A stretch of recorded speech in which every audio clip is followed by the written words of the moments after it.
घने जंगल में टुनटुनी नाम की एक छोटी चिड़िया रहती थी। गर्मी का मौसम था और जंगल में भयंकर गर्मी पड़ रही थी। सूरज की तपिश से पेड़ों के पत्ते मुरझा गए थे और तालाब सूख रहे थे। टुनटुनी और उसके दोस्तों को पानी ढूंढना मुश्किल हो रहा था।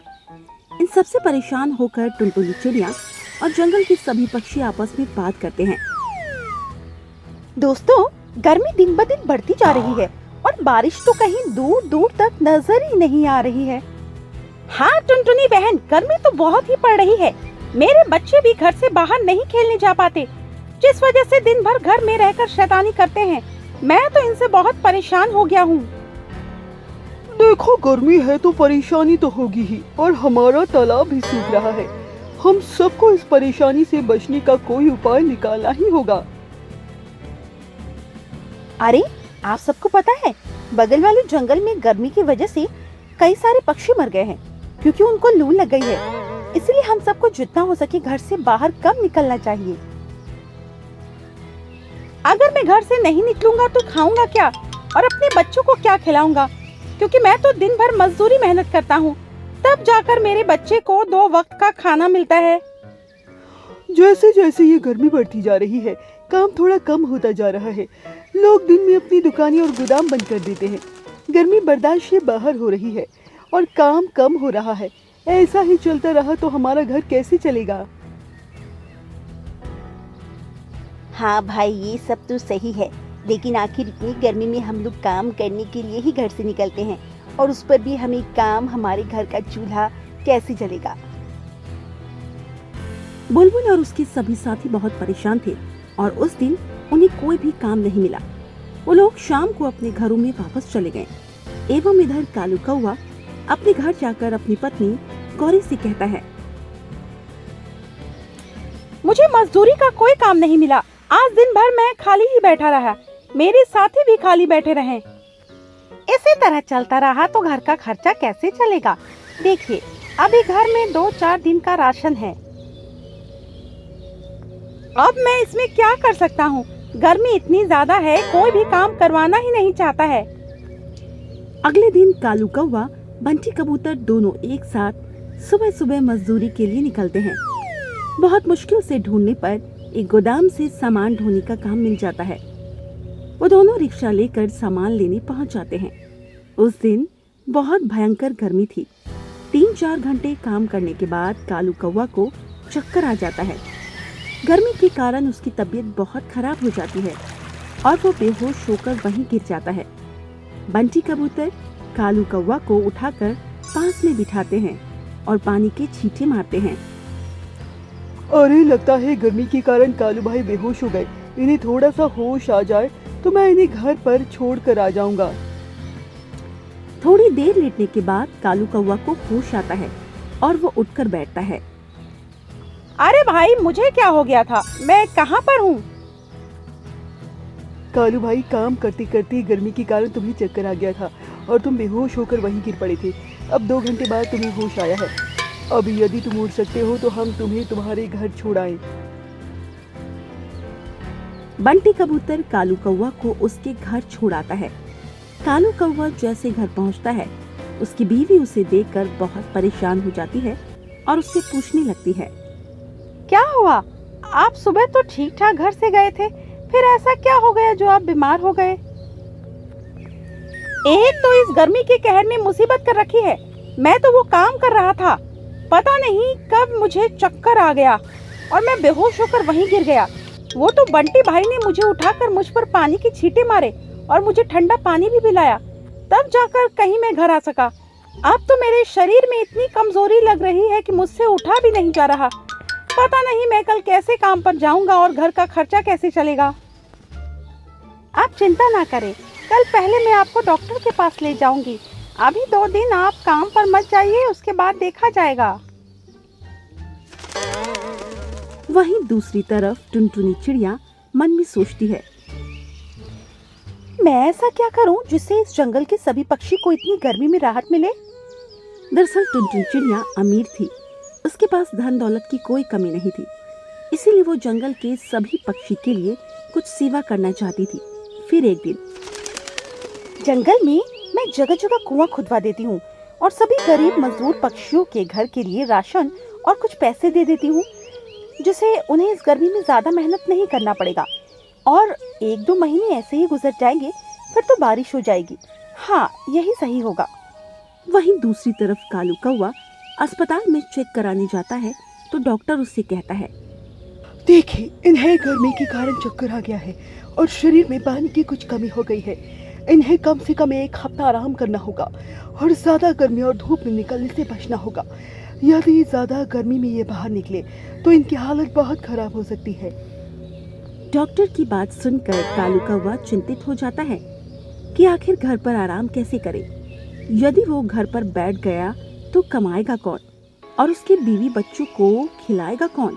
डॉक्टर ने कहा था तो वो काम पर कैसे जाता, और उसकी बीवी भी उसे काम पर नहीं जाने दे रही थी। वो बहुत उदास और चिंतित होकर मंदिर में जाता है और भगवान से प्रार्थना करता है, हे भगवान, कुछ ऐसी कृपा करो कि मेरी बीवी बच्चे भूखा ना मरे। गर्मी का कहर ऐसा है कि मैं काम पर नहीं जा सकता, और यदि मैं काम पर ना गया तो मेरा घर कैसे चलेगा। हे भगवान, मुझ पर कृपा करो। कालू कौवा मंदिर की सीढ़ियों पर उदास बैठा होता है। तभी वहाँ पर टुनटुनी चिड़िया आ जाती है और कालू कौवा से कहती है, कालू भैया, अच्छा हुआ आप यहीं मिल गए। मैं आप ही के पास आ रही थी, लेकिन आप इतने उदास होकर क्यों बैठे हुए हैं? फिर कालू कौवा टुनटुनी चिड़िया को अपनी सारी बात बता देता है। उसके बाद टुनटुनी चिड़िया कहती है, कालू भैया, परेशान नहीं होइए। आज से आप मेरी जो जूस की दुकान है उस पर बैठिएगा और रोज 1 गिलास जूस पीकर वहीं पर जो कस्टमर आएगा उससे पिलाइएगा। और मैं आपको बता दूं, मैं पूरे जंगल में फ्री राशन और कुछ पैसे दे रही हूँ ताकि उनका गर्मी आराम से निकल जाए और कोई परेशानी ना हो। बहुत बहुत शुक्रिया टुनटुनी बहन, आपका ये उपकार मैं कभी नहीं भूलूंगा। कालू कौवा मन ही मन बहुत खुश था। उसको कहीं भी धूप में नहीं निकलना पड़ेगा। उसे बस जूस के दुकान में बैठे बैठे सभी कस्टमर को जूस पिलाना है और उसे वहाँ खाना भी मिलेगा और बैठने के लिए बहुत अच्छी और छायादार जगह भी। कालू कौवा तो ये सुनकर बहुत खुश हुआ। उसे समझ आ जाता है कि भगवान ने आखिरकार उसकी सुन ली। वहीं दूसरी तरफ जंगल के सभी पक्षी टुनटुनी चिड़िया की दयालुता के लिए उसकी प्रशंसा करने लगे। सीख, हमें इस कहानी से ये सीख मिलती है, हमें हमेशा दूसरों की मदद करनी चाहिए, खासकर जब वो मुश्किल में हो, जैसे टुनटुनी चिड़िया ने कालू कौवा की मदद करी। अरे भागो भागो, जल्दी भागो, टुनी चिड़िया पानी इसी तरफ आ रहा है। अरे भाग तो रही हूँ, पर ये आंधी कितनी तेज चल रही है। और ये कहकर टुनी चिड़िया कालू कौवा के पीछे भागी जा रही थी। कुछ दिन पहले जंगल में सब कुछ सही था। अरे वाह, कितने अच्छे दिन होने लगे हैं। अब तो बारिश शुरू होने वाली है। हमें अपने घर मजबूत कर लेने चाहिए। तुम ठीक कह रहे हो, पर इस बार पता नहीं मुझे कुछ अजीब लग रहा है। मन बड़ा बेचैन सा हो रहा है। क्यों, क्या हो गया? तुम इतनी परेशान क्यों लग रही हो? अरे तुमने सुना नहीं है, पहाड़ों पर कितनी तेज बारिश हो रही है और वहाँ पर पहाड़ भी तो टूट रहे हैं। भले ही पहाड़ नहीं है, पर पृथ्वी के कहर का क्या है। आज के समय में पृथ्वी अपने पूरे प्रकोप पर है। लगता है ऐसे तो पृथ्वी सब कुछ नष्ट कर देगी। इसके बाद वो लोग अपने अपने घर में चले जाते हैं। वहीं इस जंगल से लगा एक गांव था, जिसमें हरिया अपने परिवार वालों के साथ रहता था। अभी सावन के महीने चल रहे थे, जिस वजह से हरिया रोजाना भोलेनाथ की पूजा करने जाता था। एक दिन बहुत तेज बारिश शुरू हो गई। उस दिन सोमवार था।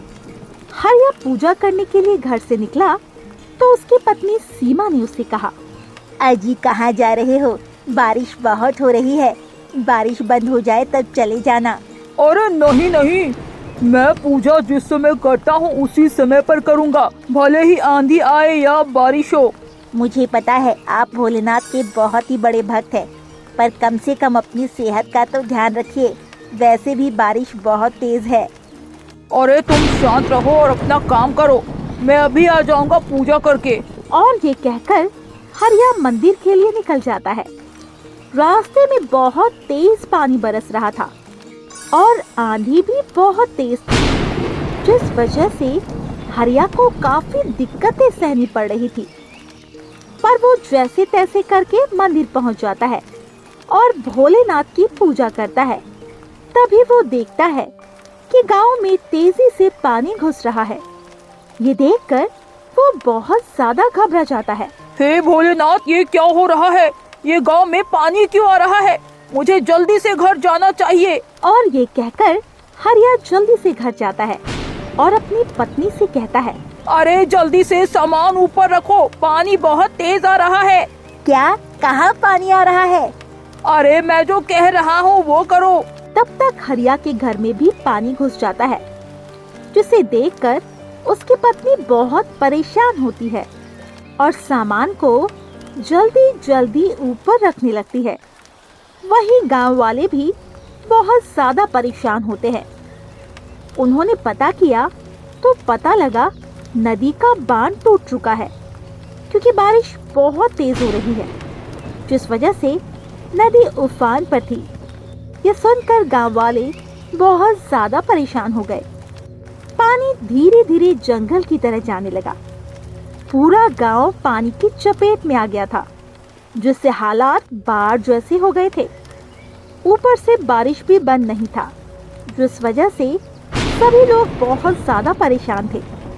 वहीं जब जंगल के जानवरों ने देखा कि पानी जंगल में आ रहा है, तो वो सभी बहुत ज्यादा घबरा गए। अरे भागो भागो, जंगल में पानी भरने लगा, जल्दी भागो। क्या जंगल में पानी भरने लगा? पर कैसे? अरे मुझे नहीं पता, पर अगर जान बचानी है तो भागो। वही पानी तेजी से जंगल में घुस रहा था, जिससे मिट्टी का कटाव होने लगा। पेड़ पौधे गिरने लगे और जानवर उनकी चपेट में आने लगे। कई सारे जानवर घायल हो गए। जब पंछियों ने देखा तो वो बहुत ज्यादा परेशान हुए और कालू कौवा ने सभी पंछियों से कहा, अरे सभी भागो जंगल से, वरना मारे जाओगे। ये सब क्या हो रहा है? अचानक से पानी कहाँ से आ गया? पता नहीं, पर अगर जान बचानी है तो कैसे भी करके भागो। पर कैसे भागे? पानी भी तो कितना तेज बरस रहा है, इसमें उड़ा ही नहीं जा रहा है और आंधी भी कितनी तेज चल रही है। मुझे पता है, पर अगर जंगल से बाहर नहीं निकले तो इसी जंगल में हमारी कब्र बन जाएगी, क्योंकि पेड़ पौधे गिर रहे हैं। ये सुनकर सभी पंछी जंगल से बाहर निकल आते हैं। जब उन्होंने देखा तो गांव भी पूरा डूबा हुआ था। लोग अपनी जान बचाने के लिए इधर उधर भाग रहे थे। वहीं जानवर भी अपनी अपनी जान बचाने के लिए ऊंची ऊंची जगह पर जा रहे थे। पंछियों को समझ नहीं आ रहा था ये क्या हो रहा है, क्योंकि ऊपर से बारिश और नीचे ये तूफान। तभी अचानक पृथ्वी हिलने लगती है और एक बहुत बड़ी दरार जमीन में पड़ती है, जिससे कई सारे जानवर और आदमी उसके अंदर चले जाते हैं। अरे नहीं नहीं, ये क्या हो गया? अब तो पृथ्वी का विनाश निश्चित है। मुझे नहीं मरना है, हे भगवान मेरी रक्षा कीजिए। कोई बचाने नहीं आएगा, क्योंकि तुम ही लोगों ने पृथ्वी पर इतना प्रदूषण फैला रखा है और इसी वजह से ये सब हो रहा है। इसके बाद सभी लोगों ने फैसला लिया, पंछी, जानवर और इंसान एक साथ हो जाएंगे, क्योंकि अगर उन्हें बचना है तो एक साथ आना ही पड़ेगा। फिर वो लोग एक साथ होकर गांव के मंदिर पहुंचते हैं, पर गांव का मंदिर ज्यादा बड़ा नहीं था, पर फिर भी सभी मंदिर में आराम से आ गए, जिसे देखकर हरिया ने कहा, ये तो भोलेनाथ का चमत्कार है, क्योंकि इतने छोटे मंदिर में हम लोग कैसे बच सकते हैं। हाँ हरिया, आप बिल्कुल ठीक कह रहे हैं। इसके बाद वो सभी लोग उसी मंदिर में बने रहते हैं। तभी एक बच्चा उन्हें पानी में बहता दिखाई देता है। वो मदद के लिए पुकार रहा था। अरे बचाओ, कोई तो बचाओ। बच्चे को देखकर पंछी और हरिया काफी परेशान हो जाते हैं। वो लोग पानी में उसे बचाने के लिए कूद जाते हैं। हरिया और पंछी काफी कोशिश करने के बाद उस बच्चे को बाहर निकाल कर लाते हैं। इसके बाद टुनी चिड़िया ने उन सभी से कहा, हमें भगवान से माफी मांगनी चाहिए, साथ ही धरती माता से भी माफी मांगनी चाहिए, जिससे उनका प्रकोप शांत हो जाएगा, वरना ये धरती नष्ट हो जाएगी। हाँ टुनी चिड़िया, तुम ठीक कह रही हो, ये सब हमारी वजह से ही हुआ है। हमने पृथ्वी पर पाप बहुत बढ़ा दिया है। तो चलो हम सभी लोग भगवान से और पृथ्वी माता से माफी मांगते हैं, जिससे वो शांत हो जाए। इसके बाद वो सभी लोग भोलेनाथ से प्रार्थना करने लगते हैं। हे भगवान, हमें माफ कर दीजिए और इस प्रकोप से बचा लीजिए। हम आगे से कभी भी पृथ्वी पर इतना पाप नहीं बढ़ाएंगे, ना ही इसके पर्यावरण का प्रदूषण करेंगे। इसके बाद वो लोग काफी देर तक प्रार्थना करते रहते हैं। उस दिन काफी ज्यादा बारिश हुई। वो लोग उस रात उसी मंदिर में सो गए। अगले दिन एक नई सुबह हुई, जिसके साथ सूर्य की पहली किरण मंदिर पर आकर पड़ी, जिससे सभी लोग जाग गए और बहुत खुश हुए, क्योंकि मौसम बहुत ही अच्छा था, जिसे देखकर लग रहा था आफत टल गई है। इसके बाद उन लोगों ने भगवान की जय जयकार की और फिर हरिया ने कहा, अब हमें अपने घर जाकर देखना चाहिए कि वहाँ के हालात क्या है। हाँ, तुम बिल्कुल ठीक कह रहे हो। हम भी अपने जंगल वापस जा रहे हैं। तुम्हारा बहुत बहुत धन्यवाद जो तुमने हमारा साथ दिया। अरे इसमें धन्यवाद की क्या बात है। जो विपदा आती है तो हम सभी को एक साथ होना पड़ता है। अगर हम सभी साथ नहीं होते तो शायद इस संकट से नहीं बच पाते। ये सुनकर पंछी और जानवर बहुत खुश हो जाते हैं। इसके बाद गांव वाले अपने अपने घरों में लौट जाते हैं और जंगल के पक्षी और जानवर भी अपने अपने जंगल में लौट आते हैं। तो दोस्तों, हमें इस कहानी से यही सीख मिलती है, जब भी संकट की घड़ी आए तो हम सबको एक साथ हो जाना चाहिए, क्योंकि अगर हम एक साथ हो जाते हैं तो हम बड़ी से बड़ी मुश्किल को आसानी से निपटा सकते हैं।